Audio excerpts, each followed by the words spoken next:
We got some interesting news. Santa Clara, Crown, and Cadets coming up next on March or Die.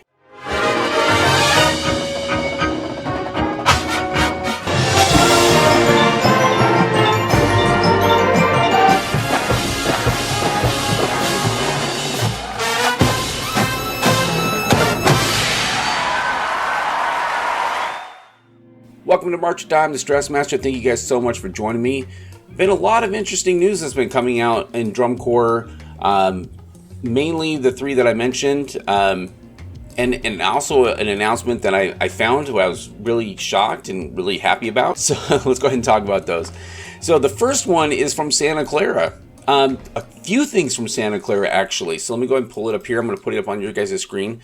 New Corps Director, Gio Bastanti, was just added onto their staff, and also, their Corps Director. Looks like Gio has a lot of experience, really interesting, good change for the Vanguard, hopefully, and I can't wait to see what they do. Creative team, I think, looks very similar, like Michael Gaines, Wayne Harris, Dave Isaacs, the Rennicks are on here as well, Mike Rosales. So it looks like, for the most part, most of the staff is the same. New Corps Director, very excited to see that. What I was very shocked to see is that the Santa Clara Vanguard is going to put the Cadet Corps on hiatus for the 2023 season and possibly into the future. Very interesting.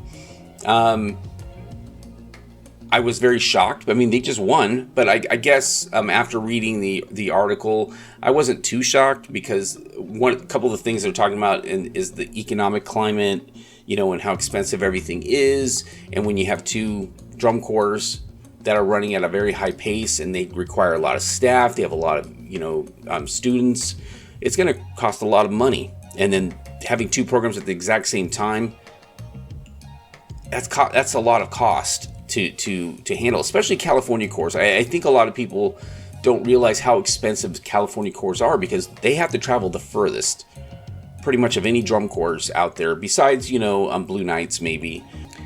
The cost is extreme. I mean, it's very extreme, and California is more expensive. I mean, everything costs more here. Gas, everything, transportation to buy stuff costs more. So I wasn't too shocked, but costs are what they are, and I understand that they got to make changes to be viable, especially since the A Corps was the priority. It kind of always has been, and the great thing they had the Cadet Corps, because I'm sure a lot of the members went into Vanguard world after being an open. But I do see each side of it. Maybe they should have found a way to make a solution, because there was a lot of people, and in that organization, there's like 200 people, right? So I get it. All right, so in other news, I did want to talk about Crown. So Kevin Shah and Mike Jackson are being added to the creative team. Mike Jackson, I actually got the opportunity to work with Mike Jackson in Southern California at a high school called Loera. This is way back in the very early 2000s, 2000 to 2004. So good for him. I'm really happy for him. He worked with the Blue Coats, Vanguard, RCC, of course, Blue Knights. He was inducted in the WGI Hall of Fame. Deservedly so. All of his shows were amazing when he worked for Mission Viejo and a lot of other organizations. So good to him. I'm not as familiar with Kevin Shah, but Kevin Shah, congratulations. I wish I was more familiar with you. I just know that it looks like he served as sound designer for Blue Coats. Wow. Okay. Cool. For Blue Knights, sorry, I'm just reading here. Blue Knights as well. So it sounds like they've worked together many times. So congratulations to them and to Crown. Mike Jackson's amazing. That guy can. I remember one time we were at band camp and he had to write drum parts, so he just started beating on the bunk bed and just figured out the drum parts and wrote them and taught him the next day. So amazing guy. All right, so moving on. The Cadets. So this was another shocking thing that I read. So Tom Aungst and Neil Larrivee, hopefully I said his name correct, are no longer with the Cadets. So they were let go from the Cadets. And there was a lot of rumors of why. And I actually found a thread on Drum Corps Planet. It was pretty interesting because nobody knows why, and they probably won't disclose it because it's, you can't really disclose that kind of stuff. But there's always turnover every year in Drum Corps. New people being added to staffs and changed and stuff like that. And I've seen some notices, some new staff members. So what the cadets are gonna do, I have no idea. But I wish the cadets the best of luck in the future because I really enjoyed their show this year. I thought it was very cadets. So I can't wait to see what they do. But that was just really interesting.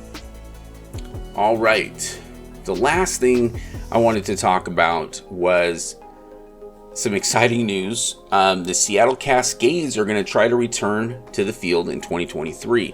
So I was very excited about that because I've seen the Seattle Cascades since I marched in the late 80s, early 90s, off and on, and they've been off and on ever since. So I hope that they can get it straightened out so that they can be on the field. They're looking for a corps director and staff and stuff like that. I was actually considering putting my name in for staff because it's been a long time since I've done anything drum corps related.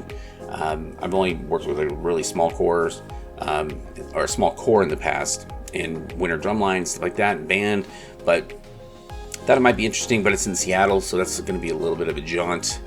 I don't know. Anyway, but that's my thoughts on that. Well, thank you guys so much for joining me. Please tell me your thoughts down in the comments below, and please make sure that you subscribe so you don't miss anything we have to offer here in March and I. And this is probably one of the shortest videos that I've ever made for this channel. It's going to probably be about 7 minutes long. Really appreciate you guys joining me. Thank you so much, as always, for all the support. And I'll see you guys in the next one. Until then, march on. Holy